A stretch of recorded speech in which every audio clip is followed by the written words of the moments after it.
So we want to integrate the forest more into people's lives, doing redneck stuff. If that helps, we will do that. Hello world! Over the years, I've visited many Japanese cities, towns, and villages. Places with millions of people to places with a few hundred. This time, we're heading out to this tiny village up in the northern mountains of Okayama prefecture.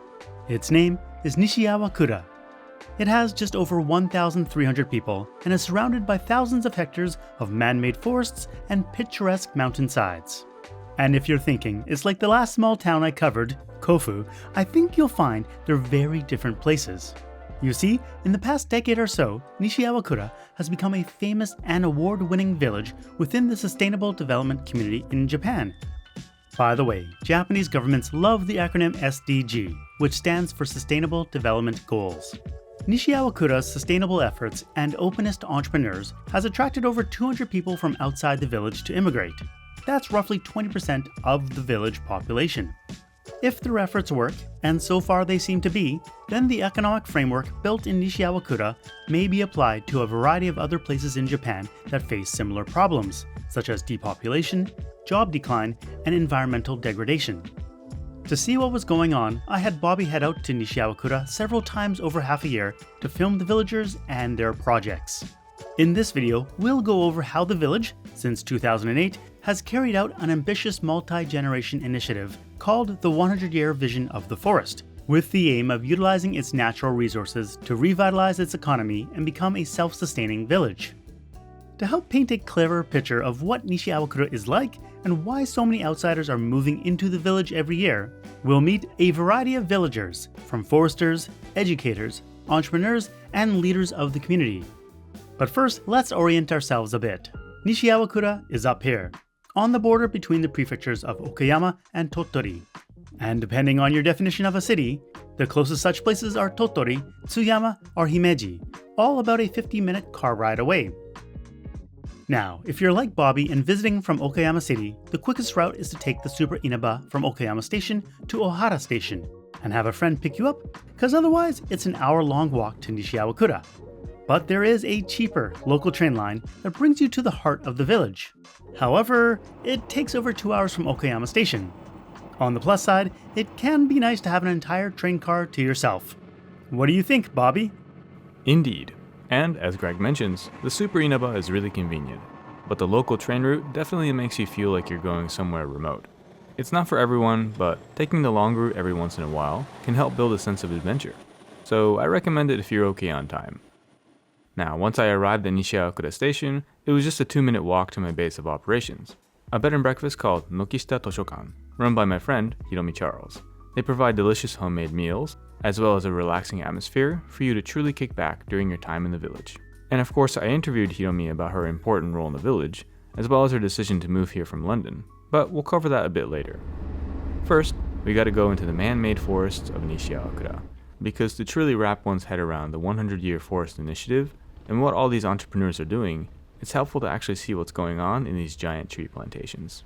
Now, with my poor sense of direction, I would have gotten lost within the first 10 minutes of being in the forest. So I was very fortunate to have Muroka-san, our friendly neighborhood forester, to guide me through the day's forest path. もう多分場所が全然分かんなくなってると思います。 And he was right. I had no clue. You see, he wasn't just introducing me to the forest. Muroka-san was at work, marking a path for a future logging road that foresters will use to transport the felled trees back into town. ここの急斜面をなるべく道の勾配がなだらかになるように、山の斜面もなだらかめなところがどこかなっていうのを探し回って、比較的いっぱい木が出せて、作業する方もまだ道が作れるかなっていうところで。It's not something that most people, including myself, think about, but hauling big trees out of a hilly forest is not an easy task. So creating safe and efficient logging roads is essential for the forestry industry. Muroka-san and the forestry startup he works for, called Hyakumori, uses data collected from the air via the Geographic Information System, or GIS, which uses aircrafts with lasers attached to them to accurately measure the dimensions of the forest. They use this LiDAR data combined with drone footage to get relatively accurate measurements of tree size, topography, and a sense of overall scale. Now, when it comes to evaluating the quality of trees, generally speaking, the taller and straighter the tree trunk, the better. You see, the wood near the top of the tree isn't really usable for architecture or carpentry because it's so small. That's why long, straight, and wide tree trunks are so valuable.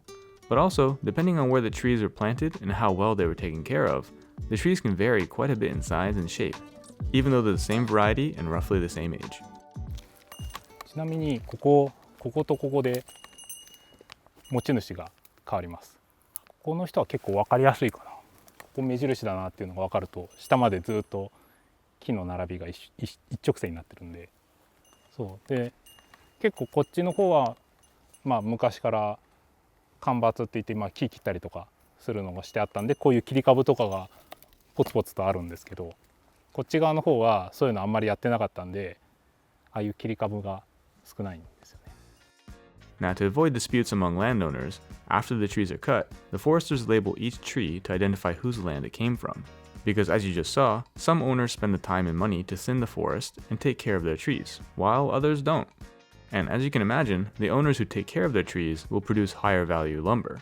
Therefore, they earn more money when the wood is sold. Currently, the village has signed contracts with over 650 landowners, covering 2,500 hectares of forest. So that's quite the logistical hurdle, as some landowners don't live in the village, and some others have passed away, and tracking down their family members can be difficult.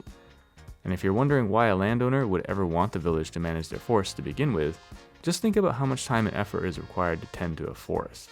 Through the 100-year initiative, the village uses government funding to pay for the thinning operations, meaning that landowners don't have to pay for the tending, but still earn money from the trees that are cut down.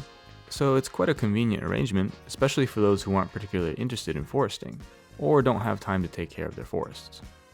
So, after our little trek in the woods, Muroka-san drove us back to his workplace, a forestry startup company called Hyakumori. I got to meet their CEO, Tabata-san, and he kindly explained to me the ins and outs of the forestry business within Nishiakura. So I think it's really rooted in how Nishiakura started like the 100-year forest initiative. So like Nishiakura was supposed to be like merged into a big city. Big city, right? Big city, yeah, Mimasaka city. But Nishiakura decided they wanted to stay independent. So they had to find a way to make village sustainable. So they wanted to, create some kind of value within the village. So, the need to create something is really, I think, rooted in Nishiakura. So, as Tabata-san mentioned, in 2008, Nishiakura was quite close to merging with the nearby city of Mimasaka. But in order to increase their odds of survival as an independent village, they brought in consultants hired by the national government to assess what economic measures they could take to help revitalize the village. This is where a man named Maki-san, a consultant at the time, recommended Nishiakura try to utilize its surrounding forest to establish a circular economy. The village then used government grant money to build the necessary infrastructure, such as a sawmill, a lumber yard, and businesses to manage their forests. The thing is, we want to create as much value within the village as possible. So if you get closer to the final product, there's more value added, right? So it creates more employment within the village. So if we sell it by just timber, that's the end of the supply chain, right? But if you include a sawmill, you get 10 people working in the sawmill. And then if you get the timber from the sawmill and then put it into these floors, there's another 10 people working for that. So, getting closer to the final product is really important. And it's not just forestry or lumber-related jobs that have contributed to the economy in the village. As of 2008, over 50 new businesses have sprung up within Nishiakura, all started and owned by residents, specializing in various fields. We wanted to visit them all, but that would have been a logistical nightmare, so we decided on visiting a select few, including one of the village's oldest startups, A0. To put it simply, A0 is a multidisciplinary consulting company that's involved with farming, dining, carpentry, and a variety of other services. And we got to interview one of their core members, Nishioka-san. He is one of many ambitious outsiders who moved to Nishiakura to start a new life with his young family. A0 という会社は地域の資源に付加価値をつけてアウトプットをしていく会社で、土地という資源だったり人という資源だったり、あるいは木材だったり生き物だったり、人と自然が今の時代に合わせて共生をしていけるような状態をビジネスを絡めて作っていく、これが A0 の一番大きなビジョン、それを達成するためにいろんな多種多様なビジネスを A0 グループの中でやってる。西粟倉村内にある木材は量が限られてる、なので西粟倉村の中から出てくる切られる木材をその量に合わせてどのようにアウトプットしていくとビジネスが成り立つか。だとした時により付加価値の高いものを作って売らないと西粟倉大きくないのでそういうアウトプットをしないと、成り立たない。We'll come back to the A0 group in a bit to cover some of their other innovative businesses. But first, let's try to connect the dots with what Tabata-san and Nishioka-san have said. So despite the abundance of cypress and cedar trees in the village, there is a limit to how many can be cut and managed within a certain time period. This could be due to landowner disputes, environmental concerns, or even funding issues. They can't just chop down as many trees as they want and expect to make a profit. Therefore, it's vital for the village to produce and sell the highest value wood products, such as furniture or architecture, to get a high return on investment while also considering the environmental effects on the village. Now, something we haven't addressed yet is how much of the landscape in Nishiawakura, and much of Japan, became so packed with man-made forests. And here, we have Tabata-san to give us a quick history lesson. In Japan, most of the sugi and hinoki trees and most other forests were cut down during the World War II, and many houses were burned down. So there was a national initiative to grow trees, most of them to be used into houses. During that time, sugi and hinoki were very valuable. So like if you got cut down like 5 trees, you could get the money to go to college or get a car. Or something 5 like trees? That. Yeah. So that, it was that valuable to have some trees. So people, really wanted to plant trees for, their grandson, grandkids. It turns out it takes like 60 or 70 years to grow a tree. So during those 60 or 7 years, many things changed. One of them was that trees started being imported from Canada and Russia and many other places. So, the value went down. And also people stopped making houses with, timber. Oh, okay. Yeah, it's mostly concrete and things like that. So the value of timber really went down. 1/20th of what it used to be. It costs pretty much $25,000 to plant trees in 1 hectare and then grow them to be 60 years old. And the same amount of trees that would be grown would be sold for about $10,000. So, it's planting and then also protecting the trees from animals. And then you also have to weed the area so that the trees grow larger. And then you have to do thinning activities and also pruning of the branches to make sure that they become a good timber. Yeah, so in Japan we plant about 3,000 saplings per hectare, and then we have to thin them to be about 500 or 700 per hectare. So, we have to thin them a lot. Now, in a previous video I made about trees in Japan, I briefly talked about forest thinning and its environmental effects. To recap, thinning is the selective removal of trees to improve the overall health and growth of a forest. By reducing overcrowding, the remaining trees have better access to sunlight, water, and nutrients, promoting stronger, more resilient growth. This also has a positive effect on biodiversity and, in theory, can provide more CO2 absorption in the long run. But thinning is expensive, and many landowners don't want to pay for it. There is a number of reasons for this. One is that the trees being cut down may not be high-value lumber, i.e., long, straight, and wide trees. Well, you may ask, why not just sell that wood as wood chips for fuel? Unfortunately, the market price of wood chips is so low, mostly due to cheaply imported wood, that the cost of transporting the wood outweighs the revenue brought in by the wood chips. And that begs the question, why is transporting the wood so expensive? Well, logging and forestry requires trained experts to safely and precisely cut down sections of the forest. As we saw earlier with Muroka-san, for efficient thinning operations, logging roads have to be constructed, which requires money. Then there's the use of big specialized machinery that comes with operation fuel and maintenance costs. So when Tabata-san says that it takes about $25,000 to grow 1 hectare of forest, but they only make $10,000 back, you can start to see why. In Japan, thinning forests generally doesn't make economic sense. An unofficial estimate of 30 to 40% of felled trees are left in the forest to rot due to high transportation costs. There's very little published data on this, but it's kind of an open secret among landowners, foresters, and government officials.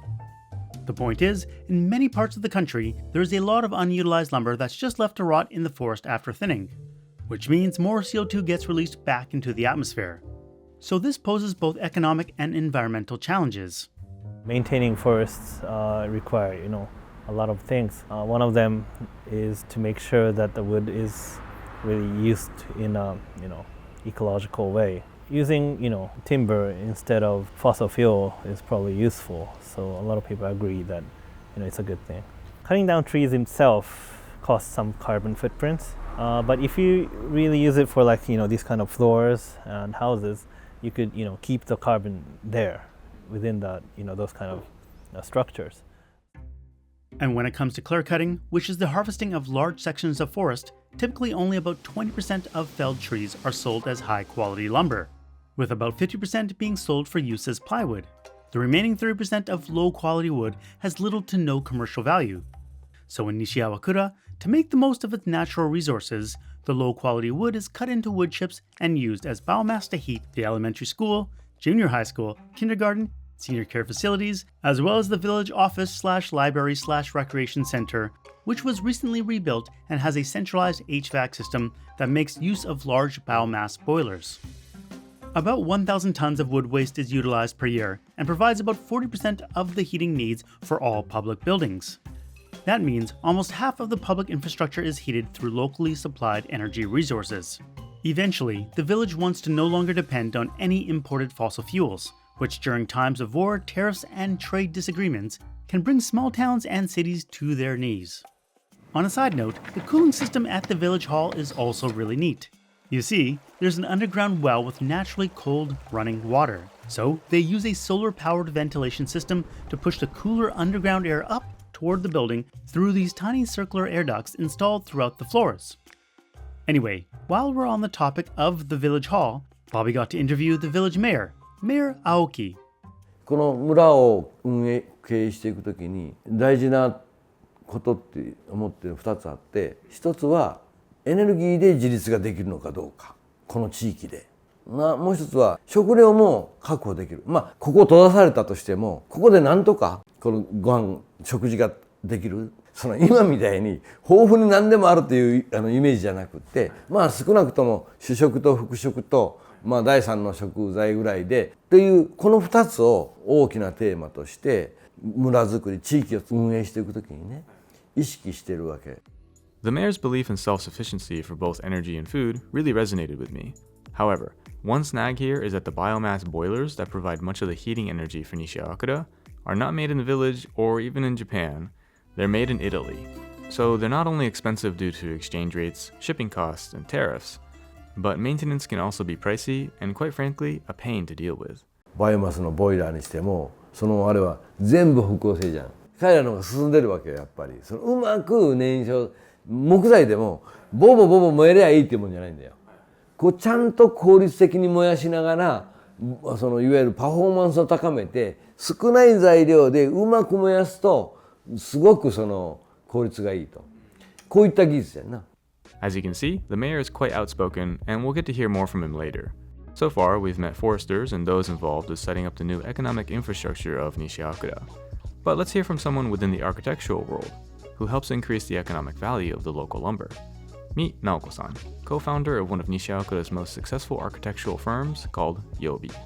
Something I wanted to ask Naoko-san was why carpentry and architecture industries hadn't sprung up in Nishiyawakura earlier, even though the area had good weather and plenty of cypress and cedar trees to use as raw materials. そもそも日本ってもう100年ぐらい前には、本当に畳に座って押し入れという建物についたクローゼットに物をしまっていて、だからそこの前の建具っていうドアをね作るのとかすごく上手だったんだけど、椅子やテーブルを作るってことはほとんどなかったんですよね。日本で家具を作るっていう文化自体が日本で生まれたんじゃなくて輸入した文化なんだよね。少し前、本当それは少し前じゃない、江戸時代の頃とかだと、ヒノキって本当に特別な木で、まっすぐで本当に加工しやすくて長持ちするっていう木だったので、ヒノキ1本首1つっていうぐらい、誰かが勝手に切ったりしたら首が飛ぶって言われたり。でそれで日本人は神社の鳥居を作ったり神社自体を作ったりをしてきたので、家具って切り刻んで使うものだからヒノキを家具に使うなんてことは本当にここ最近までは許されなかったことだったんだろうと思うかな。I think many of us who've lived in Japan share the experience of asking why something is done a certain way and being given the response, because that's the way it is, or always has been, which is a great belief when you don't want people to rock the boat. But when the ship is sinking, like in the case of many struggling villages, such a traditional mindset might hinder a community's ability to face modern challenges. So we'll hear once again from the mayor about his thoughts on the importance of adaptability for survival. 組織でやるからできることももちろんあるんだけど、でルールから外れることがちょっと面倒くさいということになっちゃって、だから今言う本当はこうなのになんでそういうふうになってるの、いや前からやってますからみたいなそういうことになるわけや。そんなことやってたら終わります。だから僕も批判かいろいろ批判されるけど、いろんなことやりすぎとか言って批判されるんだけど、みんなよく分かってないでと、とうちが黙っててもね5年続くんだったらいいよ、僕もそんなあれはしないよと。でも実際見てくださいと。今日やらなかったらもう明日倒れるかもしれないような状況なんだよと。ね、今もう昔みたいにさ、みんな同じことやらないとお前生きていけないっていう時代でもない。もう自由に物事を言える時代だから、ね、やっぱり柔軟に対応していくっていうのが非常に僕は大事だと思う。硬直化をしたらやっぱりそんだけやっぱり生きづらい。だから多分西粟倉こんだけいろんなことやってるので、だからこんな村長が出来上がるまあ逆かもしれんけど、こんな村長おるからそうなるかもしれんけど、まあそれは本当そうだと思う。This flexibility that the mayor describes and the village's support of new ventures really makes Nishiakura an entrepreneur's ideal village. Now, so far we've focused a lot about the forestry industry because it's the biggest part of Nishiakura's economy and also because it's so complex from an environmental and economic standpoint. I honestly felt like I was writing a college thesis while researching for this video. But I want to assure you that there's quite a bit of economic diversity within the village, such as a cage-free chicken farmer slash consultant slash designer named Hada-san. ここ自体は耕作放棄地を再生して傾斜を立てているんですけれども、こういう山奥にある田んぼの方が一般的には価値が低くて、耕作放棄されてしまうんですけれども、こういうところに傾斜を立てていってこの村にある農業を守っていくとか風景を守っていくっていうことをしたいなと思っています。この辺のスーパーとか道の駅で売るっていうよりかは、EC サイトを通じて東京とか大阪とか、ゆくゆくは世界に向けて、この村で育った卵を売っていきたいなと思っています。で今はここ1個しか傾斜が立ってないんですけど、これをあと4頭立てて、合計3000羽ぐらいの平飼い養鶏に取り組む予定です。Hada-san's chickens arrived a few weeks after my visit, but they seem to be doing quite well, so I wish him and his team continued success. At A0, the multifaceted consulting firm, they also sell animal products, such as venison and farm-raised eels, but with environmental, community, and economic sustainability in the forefront of their business model. 解体場、鹿の解体場だと、年間300頭ぐらい、鹿が西粟倉で取れます、取れるんですけど、解体場だけで運用しようとすると従業員いて、常に、解体をする仕事がないといけないので、うなぎの養殖、うなぎをさばいたり鹿をさばいたりしながら1年間の仕事を確保していく。僕たちはその大きなうなぎの養殖場からあまりうまく育たなかったうなぎの稚魚たちを購入してます。そのうなぎたちは、ご飯を食べられないわけじゃなくて、自分に合ったものが与えられなかっただけで本当は大きくなる。うちのうなぎも立派になるので、だいたい育てている量がそんなに多くないので、僕たちが育てている量のほとんどが返礼品でなくなっちゃう。だいたい1年間に1万5,000尾から2万尾。So I think it's about time to head back to Nokishita Toshokan, the bed and breakfast where I stayed at, and hear a bit from my friend Hiromi. So I live here, Nishiakura, because this is where my father is from. I sort of inherited this house. And because my grandma, when she was alive, she loved reading, she loved books, and so from the mid-1960s, for 10 years, she opened up this room to local kids when we didn't have a public library in the village. And since she paid for my education abroad, basically, and I wanted to do something to remember her and to show my gratitude. Another popular place to stay in Nishiakura is an onsen/cafe/guest house called Motoyu.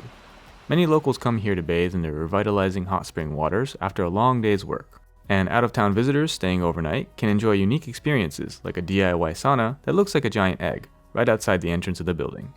There's an impressive wood furnace out back that helps heat up the onsen temperatures just right. And you guessed it, they use wood from the surrounding forests. They also serve locally produced meat, like venison or boar, which is quite delicious. And fun fact, the owner of Motoyu is a former competitive wrestler and also owns one of the most successful wrestling uniform companies in Japan. So again, many hats, lots of ambitions. But let's say you don't want to work in forestry, agriculture, or hospitality industries. What other options are there for people who want to live in the village? I asked Naoko-san, who's involved with various entrepreneurs and town initiatives, her thoughts. なんかこう変化があるとまた新しい仕事が生まれてくる。例えば、デザイナーさんみたいな、それこそグラフィック系のデザイナーさん、もうその15年前だと村の誰もそんなのお客さんにならないからね、村がだんだん変わってきてフェーズが変わってくるから生まれてくる仕事みたいなのもすごいあるなって思う。でさっき言った子供が増えてきたみたいな、それで特に移住者みたいな考え方をする人が増えてくると、今だとモンテッソーリの教育をやってくださっているとこがあったり、あとネストさんっていう教育事業者さんがいらして、子どもたちがいろんなことにチャレンジできたりとか、そういった活動がもういくつも同時にこうまた生まれてきたりしてるんですよね。I didn't get to visit the elementary or middle school, but I was fortunate enough to visit the Montessori school run by another out-of-town resident, Mayuko-san.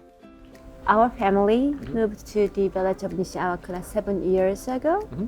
And right now I offer a Montessori classroom environment for children from 2.5 years old up to 6 years old. So I offer classes so that they can come just once a week to experience that environment.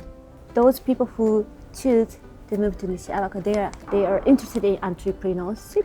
They also want their children to choose their life and their career. And Montessori is in a way we let them practice making their own choices. And behind the village hall, there's an after-school recreation center called Pocket that just opened last year. It acts as a type of third space for young students to visit, learn, and have fun. And we got a VIP tour from their charming hosts. ここがこれが武器庫のマーク。これ武器庫です。確かマットでボルダリングをするためにこれボルダリングがあります。はい。でここは武器庫は西粟倉を遊び尽くすための出撃基地っていうその意味合いがここの施設にあるので、なので何がある？キャンプ道具？キャンプ道具と、あと薪割り用の薪割り。斧ね。斧と、そう。あとキャンプ用の食器、あと網とスコープとはい。これ釣り竿やんな。釣り竿。フィッシング。OK。であとはこちらは何がありますか？何ですかここは？シアタールーム。シアタールームで。そう。入ります。電気つけて。OK、ここはシアタールームです。たまにそのなんか教育系のそのなんだろうムービーをここで流したりとかしております。はい。あとはあそこに枕投げ用のクッションがねそう子供たちの結構格好な遊び場になってますね。あとはいろいろねここからもここからもいける。そう。ここからもいける。次がこちらがミュージアムになります。ちっちゃいミュージアムなんですけど、こっちで作品を展示して、でこっちで作ったりとかをします。でこっちでその鑑賞して、私が対話多鑑賞のそのなんだろうな、講座を受けたりとかして勉強したので、対話多鑑賞。これ何に見える？森。これ何が起こってる？普通に川が流れてるみたいな話をこうやって創作のその話をして、でこっちでまたなんか私もこう森を作ってみたいとか言ってこう作ってもらったりとかっていうこうなんだろうな創作と鑑賞がこう交錯できるようにしてます。はい。っていう感じ。あそこ説明する？ここが電気つけれる。一人でちょっとこもったりとかミーティングしたりとかするときっていう感じです。こっちはでミュージアムなんだけどこう行くと That's so history museum like っていう感じかな。こうなんか作品、そうだね。蛇の抜け殻貼ってあるし。貼ってあるね。そう。とか虫とか。うわーさよなら。さよなら。足落ちた。あとトンボとかも。そう。蜂の巣解体とかしたりしたよな。そうそうそう。でここが図鑑の海を作ろうって言ってて、図鑑の海をこうなんだろうな、もう取って like this and like this こんな感じ。こうやって黙々と一人になれる空間で、こうやって自分の好きなことにこう没頭できるようにっていう空間設計をしてます。あとこの空間があとそれぞれちょっと素材が違くて、ここバンブーで、あとはそのボードゲームがいっぱいあったりとか、あとはここは何ですか？スネークそうだね、確かに。ここに大きい青大将がいたり、スネークです。いたりとか。ここにはメダカな赤ちゃん。メダカですね。まあ小さいその動物園とかその博物館があるわけだから、動物園水族館をちょっとちっちゃくても作りたいねっていう話からこちらがあります。そう、その村の地域の方からちょっとそのなんかゴキブリとか飼ってるやつ。そうやな、そう元動物園の飼育員さんがいて、こういう風になんかその水槽を作ってもらったりとか、地域の方の力を借りながらこうやって場所を作ったりとかしてます。でここ武器庫第2。武器庫ではない。武器庫ではない。そう。こっちはその物置普通にね。そう、これがストーブ。暖炉。薪ストーブっていうその部活があって、薪ストーブの部は漢字の部ね、部活の部で。わかる？薪ストーブクラブ。あれです。宿泊施設。こっち。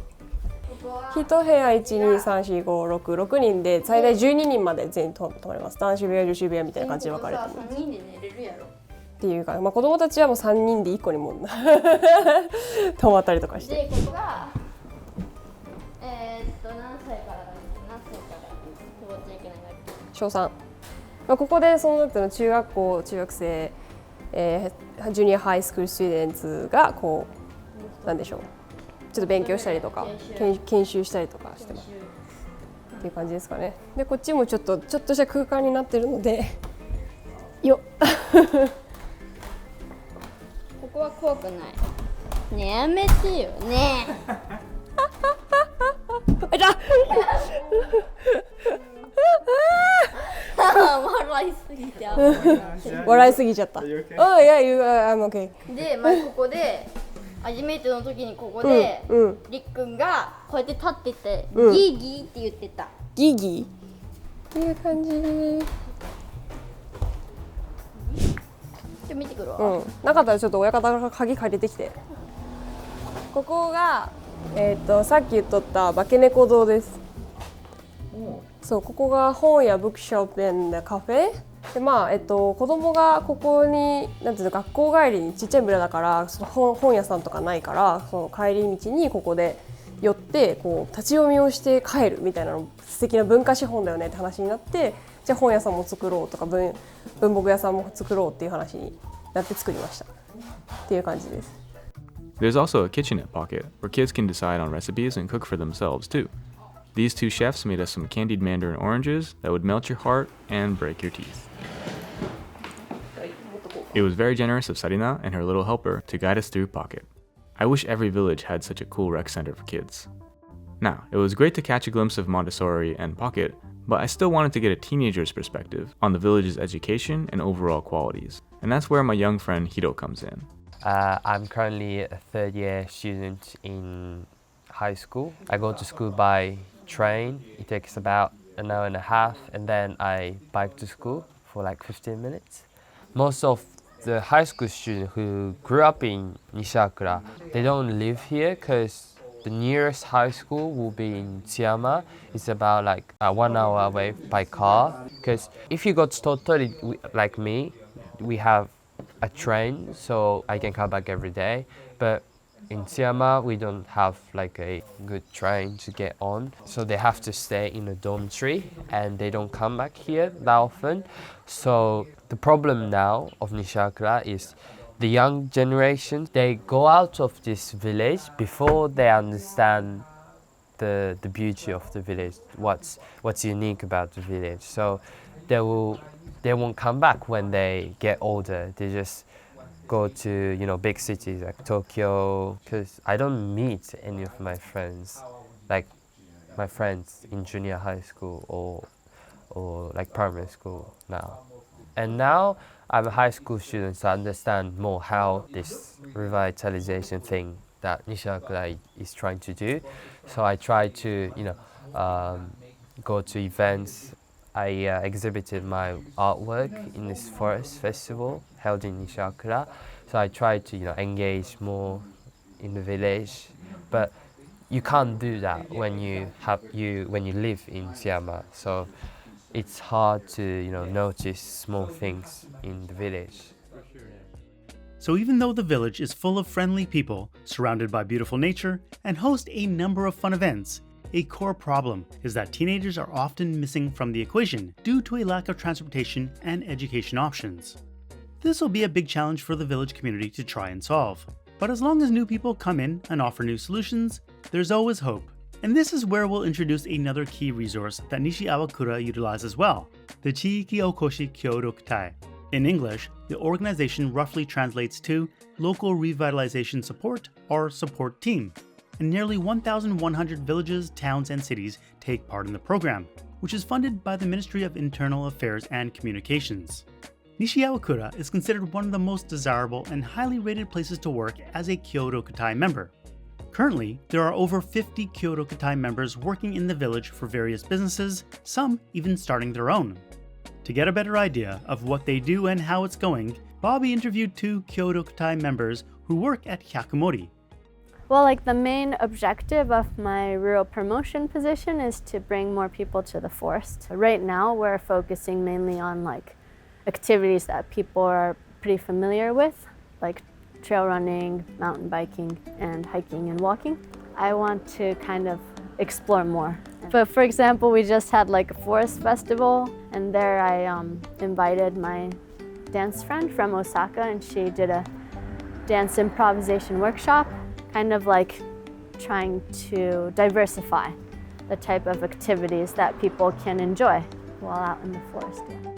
株式会社百森で山の活用だとかイベントを開催したりとか、あとは山を使いたいけどどうしたらいいかわからないっていう人のアテンドだったりをしています。あとちぐさ研究室っていう、友人と2人で立ち上げている植物とか森に親しむ活動をしている団体にも携わってます。今日から明後日までチェーンソーロギングツアーっていう、一般の方向けにチェーンソーを初めて使うとこから抜刀してもらうところまでの、ツアーを開催します。すごい楽しかった。やっぱゴリゴリ普段硬いものが削れて切れていくので、人間すごいなって思いました。So, when people come to Nishiawakura, they usually go to the onsen, but there's not much else to do.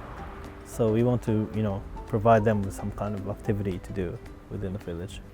I saw the poster at the library for laser tag. Yeah. And it just reminded me of a redneck family in America. I mean, doing fun stuff in the forest. But we want to make sure that people actually, feel that it's their forest as well. It's kind of secluded from other, ways of life within the village right now. So we want to integrate the forest more into people's lives, doing redneck stuff. If that helps, we will do that. We visited Nishiawakura 3 times, and the first 2 times we were really just getting feelers for the village.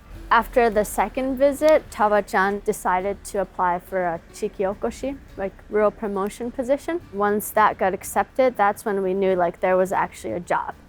And then the second necessity was a place to live. So we just happened to get lucky because Tawa-chan found a house for us that was available for rent.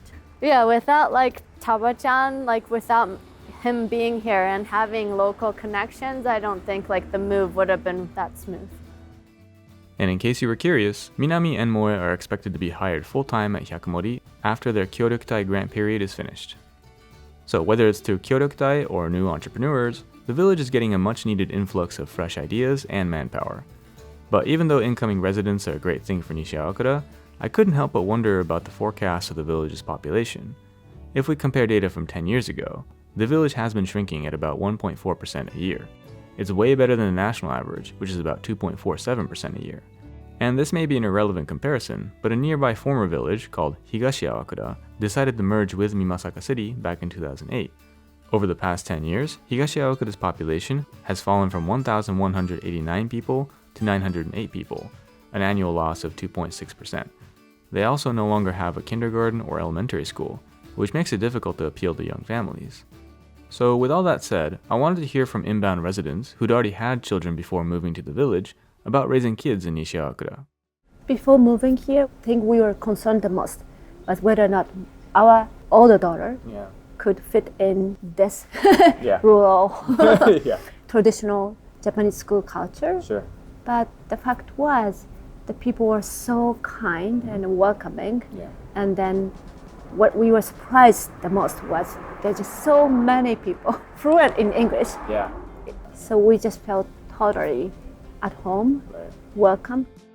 So yes, so I do get my guests who are thinking about moving to the village, and I try to be really honest about it. But I always say, well, I just share my experience about my kids growing up here, and the neighbors are really happy to see kids running around. They don't complain, generally speaking, about the noise that they make, and they're really welcome. And then as a community, as a whole, they really try to protect, and they really treasure the kids. 西粟倉に来る前は、子供が外を歩いてると危ない、ダメ、汚い、触らない、そればかり。ただ西粟倉に来ると走り回っていろんなとこ好きなように行けるので、子供がいる環境としてはすごくいいなと思ってて、で来た時は1人、今は増えてAnd one last person I'd like to introduce is Jonathan Silverman. He's a ceramicist at Shelburne Craft School in Vermont, in the United States. He was visiting Nishiawakura to lead some art workshops and to experience a noborigama firing. For those of you who've never heard of noborigama before, it's a type of ascending kiln. I have met people from all walks of life, led a workshop for children, and was going to be leading a workshop for adults later on. And so in a short amount of time, 4 or 5 days, I really have a sense that this is Nishiawakura is a hidden gem. It's the nature of the people that are here or who have somehow managed to emigrate here, bringing in a lot of resources, whether they lived in Tokyo or Okayama. They're bringing in some of the new ideas about technology, about sustainability, artisan work, and whatever it is. And I think that really allows the community to thrive. Jonathan has successfully gotten funding in America to send several artists from Vermont to do an artist residency in Nishiawakura. If the program is considered a success, then artists from Nishiawakura may go to Vermont for the residencies. Hopefully, this launches a beneficial long-term relationship between the state of Vermont and Nishiawakura. One of the reasons why I enjoyed visiting Nishiawakura is that many of the people there have a sense of purpose. They're active and busy, but not so busy and frazzled to not have a coffee with you. Or in the case of this video, to be interviewed for a YouTube channel that they've never heard of. I learned so much about forestry, biomass boilers, kyotokutai, and a whole laundry list of research topics along the way to making this video. I'm proud that we were able to document the works of these ambitious people, and I hope that people watching this video may be inspired by them. Be ambitious, try to live a healthy life, take care of your environment, and ultimately, take care of your town. Thanks for watching, see you next time, peace. What are entrepreneurial villages like where you're from?